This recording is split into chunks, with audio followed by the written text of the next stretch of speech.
So the question might arise is Mr. Trump doing this as a kind of technique of distraction to take the focus off of him, the Epstein files, other problems at home, and switch it elsewhere? But I don't think there's much tolerance, especially among his base, for this war to go on for much longer. There have already tragically been U.S. deaths. Prices are going up. And there is talk in various quarters of possibly boots on the ground. That's something Americans don't want. They want Donald Trump to focus on the problems at home, of which there are very many. What Donald Trump has been saying to different people in the last few hours about the war is dominating the news agenda this morning. In a shocking development, he hasn't quite said the same thing each time he's spoken. However, he seems to be pointing us towards an end of the conflict with Iran, but it isn't over yet. First, he told CBS News, quote, "I think the war is very complete, pretty much," which led to many thinking the fighting may soon stop. But the message got cloudier. The president told Republican members of Congress in Florida that America is on top. So we're winning very decisively. We're way ahead of schedule. Our military is the greatest in the world, with the greatest equipment and the greatest people in the world. Nobody's ever seen anything like it. Iran's a very powerful country. They were going to take over the Middle East. If we did not hit them, they were going to take over the Middle East. They had thousands and thousands. Since their last hit, they had thousands and thousands of missiles and everything else. Most are now destroyed. But they were going to take over the Middle East. Those weapons were aimed at Middle Eastern countries that had nothing to do with this. They were going to take over the Middle East, and they were going to try and destroy Israel. So we stopped it with good timing, and we're very proud to be involved in this, and it's going to be ended soon. And if it starts up again, they'll be hit even harder. I mean, they weren't going to take over the Middle East. It's just not true. I mean, it's clear that part of their regime's aims is to destroy Israel, but that's been true for the last several decades. It's not a new thing. But why now is a question that Trump really struggles to answer, because that's one of the questions about the legality of the war. Why do it exactly when he chose to do it? But now he's in it. How is he going to get out of it? The president was asked for a more specific answer for when the war would be over. When basically I can see that they will no longer have any capacity whatsoever for a very long period of time of developing weaponry that could be used against the United States, Israel, or any of our allies. We have great allies in the Middle East, great countries that are allies. And they were staying out of it until they got hit. Well, he then said that although America could stop now, the conflict is going to continue. It's the beginning of building a new country, but they have no Navy, they have no Air Force, they have no anti-aircraft equipment. It's all been blown up. They have no radar, they have no telecommunications, and they have no leadership. It's all gone. So, you could look at that statement. We could call it a tremendous success right now as we leave here. I could call it, or we could go further, and we're going to go further. Because the question was, why did Pete Hegseth say it's just beginning and you're saying it's very complete, and he's saying both statements can be true? Because they want the oil price to come down. Yeah, but that must only be a temporary thing, though, because if the war then continues, despite him saying it's not going to continue, then presumably the oil price will just go up again. I mean, I guess they're pursuing a strategy of trying to have both at the same time, which is that, they clearly are, if they are currently in lockstep with Benjamin Netanyahu, there is a longer term aim here. I think the question, and we posed it yesterday, that the real question here is where do the US and Israel's ambitions diverge, and what do they do at that point? That's the difficult question. And that's exactly right. Also, I think Netanyahu clearly has defined ambitions for Iran. I think... Yeah. Does Donald Trump have clearly defined ambitions for what he wants out of this? I think the answer to that is clearly been no. He has very strong feelings about Iran. I mean, he's always had very strong feelings about Iran. That's not new, but it's whether or not this was... I mean, in the first time he chose not to do it, and the suggestion is that is largely down to the economic impact. And now we're seeing that. How much of a stomach does he have to continue? Yeah, it's vibes for him, isn't it? He's very much a vibe-based president. And the fact that you can unleash war in the way he does based on a vibe is a sort of very frightening thing, but a very real thing, I think, in terms of how America operates. Trump has also been talking to President Putin. I had a very good call with President Putin. We had a lot of people on the line from our side, from his side. We were talking about Ukraine, which is just a never-ending fight. And look, there's tremendous hatred between President Putin and President Zelensky. They can't seem to get it together. But I think it was a positive call on that subject. And we obviously talked then about the Middle East. And he wants to be helpful. I said, you could be more helpful by getting the Ukraine-Russia war over with. That would be more helpful. But we had a very good talk. Does Putin want to be helpful in the Middle East? He's just issued a statement saying he gives his unwavering support for the new Ayatollah, what with Iran and Russia being close historical allies. It feels unlikely that he said to Donald Trump, you know what I'm going to do? I'm going to help de-escalate the Middle East. Significantly, the president later said he would waive oil sanctions on some countries to keep down prices. And on Truth Social, he threatened additional force against Iran if it stops tankers from moving through the Strait of Hormuz. Traffic is already severely limited after Iran's threats to shipping. He wrote on social media, "If Iran does anything that stops the flow of oil within the Straits of Hormuz, they will be hit by the United States of America 20 times harder than they've been hit thus far." The president was also asked about footage of the Tomahawk missile that hit an Iranian girls' school on the first day of the war. I will say that the Tomahawk, which is one of the most powerful weapons around, is used by, is sold and used by other countries, you know that.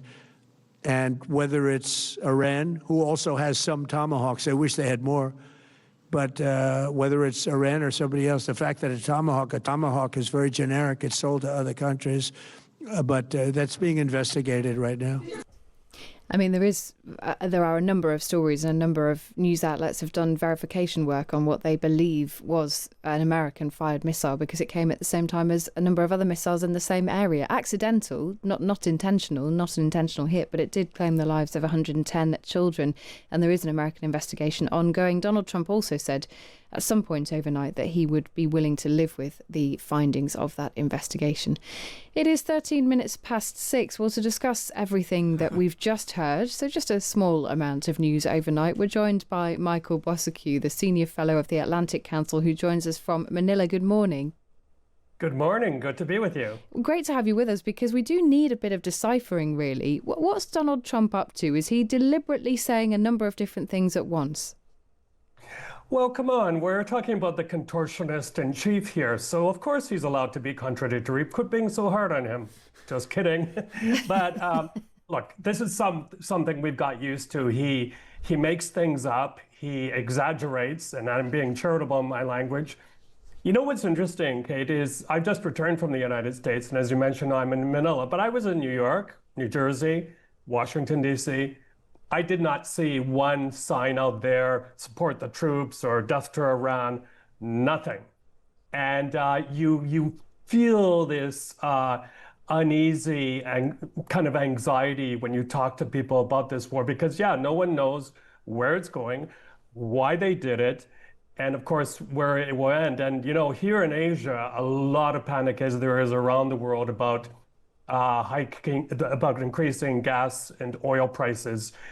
There's just not enough reserves around. China is really going to be slammed with this, but so are a lot of America's allies.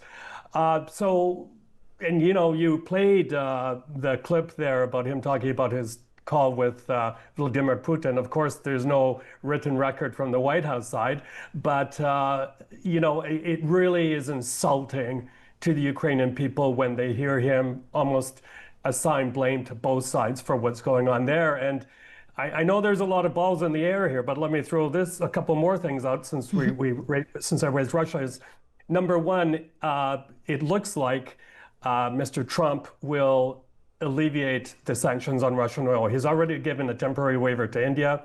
I think he's going to give more. Mr. Putin at the same time is pushing Russian oil, telling the Europeans it's time to start buying it. And finally, what the heck is going on when there are credible reports that Russia is providing targeting information to the Iranians to strike U.S. installations, embassies, and other critical infrastructure in the Gulf? Unbelievable, and he gets away with it. Yeah, and it's very difficult to understand when you put it like that. It is a tangled web, but it's not that complicated. The fact is that Vladimir Putin is on the side of the Iranians, the side that America is up against here. And yet Donald Trump comes off the back of a phone call with him, which he says is very positive, almost entirely motivated by the economic situation in his own backyard. I mean, it's very difficult to see what is actually driving Trump forward at the moment. Yeah, and a lot of experts have said that Jared Kushner and Steve Witkoff, who were up until a while ago in negotiations or talks with the Iranians, that they did not have the technical information and knowledge about uranium enrichment, about stockpiling, to be able to properly figure out what's going on. And very interesting, Oman, which of course was mediating in this, their foreign minister said, you know what? We were on the brink of a deal. The Iranians promised not to enrich, to get rid of stockpiling, and yet America went ahead. So the question might arise is Mr. Trump doing this as a kind of technique of distraction to take the focus off of him, the Epstein files, other problems at home, and switch it elsewhere? But I don't think there's much tolerance, especially among his base, for this war to go on for much longer. There have already tragically been U.S. deaths. Prices are going up, and there is talk in various quarters of possibly boots on the ground. That's something Americans don't want. They want Donald Trump to focus on the problems at home, of which there are very many. Yeah, I mean, and there are, as you say there are a number of different motivations which Trump seems to be flitting between for this conflict. There is also a significant divide within his most senior team. I mean, we've seen J.D. Vance looking fairly uncomfortable. Overnight, Donald Trump has confirmed that. He said J.D. Vance was not enthusiastic about the war in Iran. Is that problematic? It is, but it's something I think we've become used to, especially because of the war in Ukraine, is where you had J.D. Vance, kind of the pit bull on that one, assigned pit bull, really pressing the Ukrainians for a resolution to this conflict, even though they never started. And then you have Mr. Hegseth, who is on a totally different planet. But, the other thing these gentlemen, I don't think, are taking into account in their calculus of what they just did, launching this war with Israel, is China, which I'm not very far from where I'm sitting right now. And they're looking at this very carefully. They're probably recalculating their plan to retake Taiwan. I think they're looking at the huge use of U.S. weaponry. The stockpiles are going down of critical stuff. America is very distracted right now. They're spread thinly militarily. And then also they're looking at, whether if they did make a move on Taiwan, would the United States come and defend it? And also finally on this one, they're looking at the Philippines and Japan on whether they're allied enough with the United States to act as platforms to defend Taiwan. So a lot going on there, but the main point here is that this has so many dangerous ramifications that could change geopolitics very carefully. And we haven't even got into what's happening in the Gulf.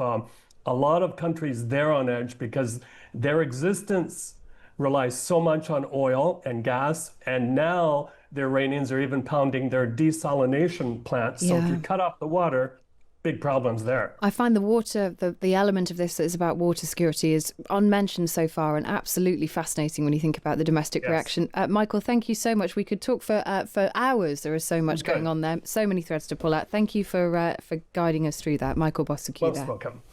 The Senior Fellow of the Atlantic Council.